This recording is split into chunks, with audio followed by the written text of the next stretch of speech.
কুষ্টিয়ার দৌলতপুর উপজেলায় নবাগত জেলা প্রশাসক ও বিজ্ঞ জেলা ম্যাজিস্ট্রেট মোহাম্মদ ইকবাল হোসেন সকল দপ্তরের কর্মকর্তাদের সঙ্গে মতবিনিময় করেছেন। বৃহস্পতিবার সকাল 10:45 উপজেলা চত্বর অবস্থিত কনফারেন্স রুমে দৌলতপুর উপজেলা প্রশাসনের আয়োজনে সভা অনুষ্ঠিত হয়।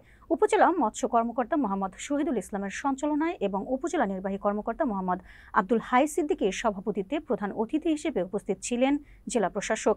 বিশেষ অতিথি হিসেবে উপস্থিত ছিলেন অতিরিক্ত জেলা প্রশাসক মোহাম্মদ জাহাঙ্গীর আলম, দৌলতপুর সেনা ক্যাম্প কমান্ডার ক্যাপ্টেন মোহাম্মদ লামিয়ানুল, উপজেলা সহকারী কমিশনার প্রদীপ কুমার দাস, দৌলতপুর থানার অফিসার ইনচার্জ মোহাম্মদ সুলাইমান শেখ এবং অন্যান্য সকল দপ্তরের কর্মকর্তারা।